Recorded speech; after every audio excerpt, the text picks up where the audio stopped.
Hello, Fred. Hello, John.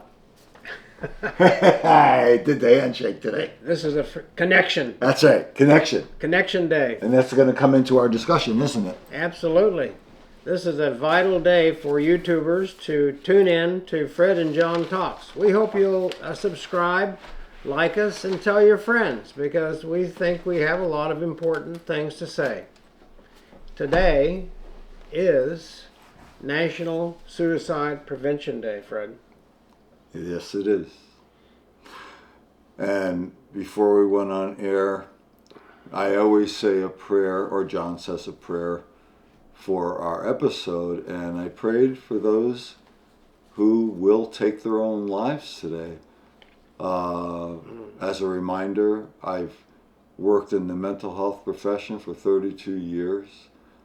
I've had about 4 or 5 clients die by suicide. By suicide? Mm-hmm. Oh, you can't be in this profession for 32 years and not have suicide. And, you know, they have a special place in my heart. And I'll share you this with you in 2 ways. One, in that it's burned into my memory when I got the phone call and when I was informed of what they did and how deeply impacted I was. At that time, each individual would have been agonizing. Agonizing. And then, so the impact it had on me when I got the news, and then the other thing being, you know, that I pray that their suffering was over because they had suffered for years, if not decades, with mental illness, carrying heavy crosses in their lives. And you know, a friend of mine whom you know, Dr. Andrew White, retired, he wrote a book called Mending a Broken Mind. He did a session with us. He did. On his book. He did. Yeah. Fascinating. And in that book, he makes a case for, I really like this. This is the first time I ever read anything like this that he said. He said, we shouldn't call it committing suicide. That sounds like they're committing a crime. Okay. Committing, you know, a robbery, committing. Okay. He said, we should say they died by suicide. Yeah. Which frames it probably more correctly. Yeah. Well, I hope you didn't take any of these deaths very personally, I hope, because you probably made a huge investment in talking to them, counseling them. And I've had patients in my practice who've committed suicide or died by suicide, and I don't think I ever felt that it was something I could prevent. A couple of times it was just out of the blue. And I just read about it in the newspaper, and they happened to be my patients. And I would reflect back on maybe the times I saw them in the office, and I don't know as I ever really saw a window of concern. So it's... Yeah. You know, we say among therapists, there's a place for strategies for suicide prevention, but they only can be so effective. I've always said, if a person has their mind made up that they're going to suicide, they're going to do it. You can't follow them around 24 hours a day. So, the best prevention, Fred, is connections. Connections. And you quoted me something. Well, I was watching... Connection saves lives. Connections save lives. Where'd you get that? Well, you and I talk about connections all the time. All the time, yeah. All the time about, this is why we do the YouTube channel, and we do it for friendship and to prevent loneliness and to help, you know, stimulate your mind and body and soul by making connections. But yes, there was an infomercial on television today about National Suicide Prevention Day, and then the motto was "Connections Save Lives."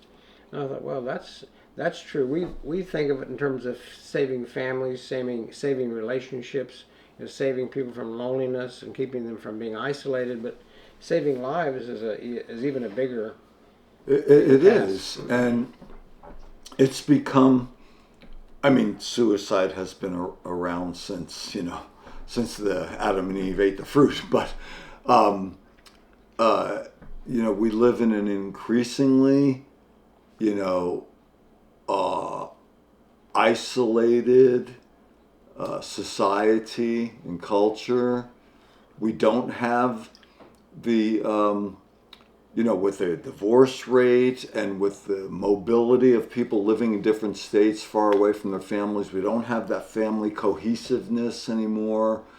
We don't even have to go into this. We could wait for another episode. But you and I have done, half a dozen episodes on the epidemic of loneliness, and Yes. And loneliness itself, it can be a killer, if not in the literal sense of killing oneself. It can just sap the life out of a person.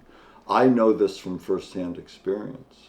It seems like in America, several divisions are occurring, not only political, but even in families, where it seems like the kids and children who grow up and get more educated tend to move away from their parents. That's what Yeah. I've been reading, is that those children who don't maybe have as high education will tend to stay closer to home. Huh. That's not a hard and fast rule, but more and more Americans have families that are living far, far away. Far away. And that only can create more sense of isolation and maybe feed this whole issue of, I don't have my family with me, I don't have connections with my family. Well, you and I were, about an hour ago when I first arrived, 2 hours ago when I first arrived, I was sharing with you that, I married a woman from Virginia, so I've been down here since 1993. Down here, what I mean by that is from Connecticut, where I grew up. Yeah. And then our marriage ended in divorce after 24 years and 3 kids. And I don't see my kids that much. They're young adults and they have their lives, etc. I've been feeling the sting of, the lack of family support, and, which I grew up with. I was surrounded by this big Italian American family. Now I'm happy to say in 2 days from now, I'm driving up to my 50th high school reunion. You don't look that old, Fred. It's 50 years since high school? Yep. I graduated in 1974. Well, I color my beard. Matter of fact, I need to go color it later on today. Get ready for the reunion. But anyway, I was sharing with you, how desolate I sometimes feel being so far from family, and not seeing my kids that much, and being divorced and living alone. Well, let me tell you something. I want to launch into a loan. Do you realize right now that there are 2 astronauts, trained NASA astronauts, that are currently surviving and living in space? I am aware of this. It was supposed to be an 8-day mission, and they left Earth on June 5. I've corrected that date. They left June 5, and they've been in space ever since. And now NASA and the space launch people are talking about rescuing them in February of 2025. Oh my gosh. June to February. I'm bad at math. That's 8 months? 8 months. 8 months. And they've been there since June 5. And today is September 10th. September 10th. Good grief. Talk about isolation. Can you imagine all the things you would miss?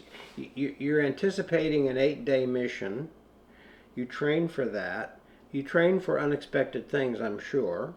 But notwithstanding that we're told that they have food supplies to I was just sustain going to them. ask, I was wondering, what's the food supply? If they were supposed to go there for 8 days, but they still supplied them with enough food for 8 months? If we're told the truth Yeah. by NASA. Yeah. And why are they waiting till February of 2025? They don't have the wherewithal to go because now? of malfunctions. Man, talk about loneliness. What would you? Well, miss? they have each other, but They have still they have each other, but separated from their separate families. from the families. You don't have connections other than just that Just connection. the two of them. Lord forbid they have a fight. Lord forbid they get COVID. Or get some kind of serious illness. Correct. Well, Yeah. God willing, they're getting along famously. Maybe they've really bonded. I mean, Fred, these are not 20-year-old people or 30-year-old people or 40-year-old Right, people. you said they're in their 60s? Yeah, one's in the 50s and the other's in the 60s. I mean, Hmm. one could have a heart attack. I mean, Anything can it's very happen. concerning to me that they're going to Anything be can happen. rescued, and that's if that happens. I mean, that's really kind of Yeah. This story ain't over yet. this story ain't over And yet. on the heels of that, you have this other story about SpaceX and these amateurs going into flight. Why don't you talk about that? Today, Today. Polaris Dawn launched on September 10. Today. Today, and it's By going to, SpaceX, as in Elon Musk. it's doing an elliptical orbit around the Earth, 840 odd miles from the Earth, one of the longest distances ever achieved by I guess a spacecraft. Amateurs? By a spacecraft, and they're amateurs. They've been called astronauts, but I don't think that's really fair. That's a I misnomer. think it's a misnomer. They're also wearing. This is typical Yankee kind of thing. They're wearing spacesuits that can withstand the pressure and the anti-gravity forces, and they're going to do a spacewalk. They're going to be civilians who want to do the first spacewalk. Civilians, non-trained, they're not astronauts. No, they're not astronauts. And these suits, are they tried and true or are they new? All I know is that they've been tested on planet Earth in test conditions that simulate anti-gravity. Oh boy. But they're going to leave. They're going to leave the cabin of the spacecraft, which has to be depressurized, and then go outside the capsule. Better them than me. I don't want to think about what happens if they get outside the capsule and they discover that being 840 miles from Earth, that the space and gravity conditions are not the same as what were simulated on Earth. Let's don't even think about that. It sounds awfully dangerous It's a to little me. it's a little scary. So I mean, you compound that with also I the really two don't know the until two Friday, I guess, to see. I mean, if I, you got Yeah, I don't have. you've got two astronauts in space, yeah. and you've got 4 civilians going up. That sounds backwards. I would send the astronauts to save the civilians. But let's press on so as not to make this a long. So we talked about today is National Suicide Prevention Day. Before we wrap that up, I've been a therapist 32 years, and if a person is hell bent on taking themselves out, you can't prevent it. You can't follow them around 24/7. You can hospitalize them involuntarily for a while, but that comes to an end fast. So as not to end on a sour note about suicide, you can intervene. You can get people, for example, who are suffering severe depression, get them into therapy. Perhaps get them into an inpatient psychiatric program, most of which now, except for the state hospitals, the private hospitals are for crisis management, and they get the person on medication, so it's medication management, and they get them stabilized enough to send them home and get them into intensive or just semi-regular outpatient therapy, and then you can prevent. There is such a thing as being able to prevent some suicides, but there's also such a thing as you can't prevent all of them. So there's good news and bad news there. Let's end with maybe our prayer for those who hopefully will not die today by suicide, and who hopefully today will be influenced by this being a prevention of Suicide Day, and maybe run that together with a prayer for those who died on 9/11, which is tomorrow. We're on the cusp of. Oh, I think we have a couple more things to 9/11. say, if you don't mind my Yeah, you stretching go it. right ahead, sure. Well, you had told me something I didn't know before we went on camera, and that is that there have been thousands of people who have suffered illnesses and even died from those illnesses. Oh, big time. First responders, firemen, Yeah. not only New York firefighters and policemen, but first responders who came from other states to help out. Look at this guy. He's cutting grass that doesn't exist outside your backyard. Lawn care. Yeah. Okay. So what did you tell me? Did I get this right? That there actually were more or around the same amount of deaths Almost the same as 3,000 deaths. as the 3,000 that occurred as a result of the terrorist attacks. Yeah. About as much as deaths as on the part of the workers and in all this And still polluted dying. And still air. dying. Yeah, still dying. I mean, those who died in Twin Towers is one thing, but then you have all these rescue workers and fire department people, first responders. They're still suffering illnesses of lung disease, heart disease, and that's never ending. All right. Chronic. And then on one last note, because I think we said at the beginning, but in case we didn't, there's a convergence today of a number of different things.